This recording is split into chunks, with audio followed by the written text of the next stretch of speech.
Ever been in a meeting, deep in thought, and suddenly boom, the lights go out? It's like the room is telling you the meeting's been going on for way too long. But why does this happen, even when the room is full of people? Well, the culprit is usually a little device you've probably seen on the ceiling or wall, the motion sensor. But here's the secret. Most of these aren't presence sensors. They're motion sensors, so what's the difference? The most common type used in offices is the passive infrared sensor, or PIR sensor. Think of it as a simple heat detector with a bunch of tiny eyes. It's not looking for people, it's looking for moving heat. When you walk into a room, your body, which is warmer than the surrounding walls and furniture, creates a moving heat signature. The sensor sees this change in infrared radiation and tells the lights to turn on. It thinks, a warm object just moved across my field of view, someone must be here. The problem starts when you sit still during a long presentation or a focused discussion. You're not moving much.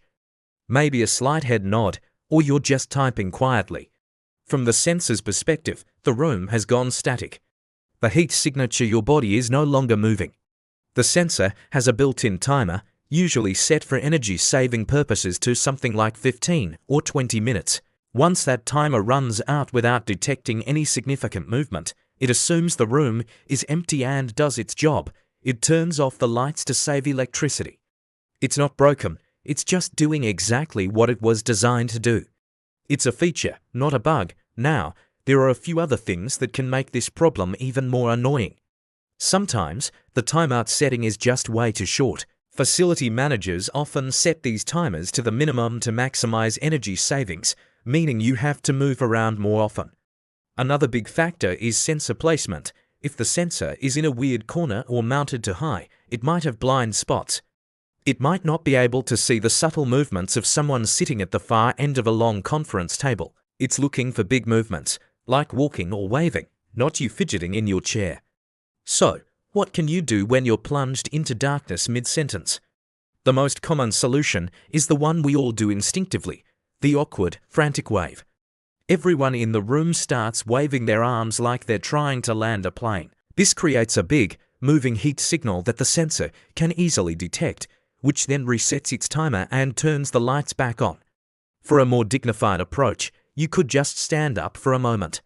If you have access, you could try to adjust the sensor itself. Many models have little switches or dials that let you increase the timeout period to 30 minutes or more, or even increase its sensitivity to pick up smaller movements. But usually, these are locked away or require a ladder and some technical know-how. What about a more permanent fix? This is where technology comes in. The reason offices use basic PIR sensors is because they are cheap and effective for detecting when a room is truly empty. But for spaces like meeting rooms, a better solution is a dual technology sensor. These combine a PIR sensor with another type, like an ultrasonic or microwave sensor. The ultrasonic sensor, for example, sends out sound waves that are too high for us to hear. It detects movement by looking for a disturbance in the returning waves. So, even if you're sitting still, your breathing and other tiny movements can be enough to tell the sensor you're still there. These are more expensive, which is why they aren't everywhere, but they solve the problem perfectly. In the meantime, people have come up with some creative, if not entirely recommended, office hacks. You might have seen a small desk fan pointed at the sensor, or even a balloon tied to a vent. The constant movement tricks the sensor into thinking the room is always occupied.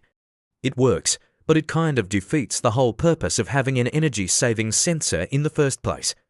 A much safer and intended method is to look for a manual override switch on the wall. Many systems have one, allowing you to bypass the sensor and keep the lights on for the duration of your meeting. So next time the lights go out, don't blame the ghosts of meetings past.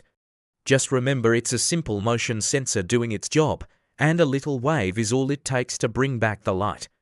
It's a universal experience that connects us all in our shared, dimly lit office struggles. Thanks for watching, and if you found this illuminating, don't forget to like and subscribe for more explanations of the weird world around us.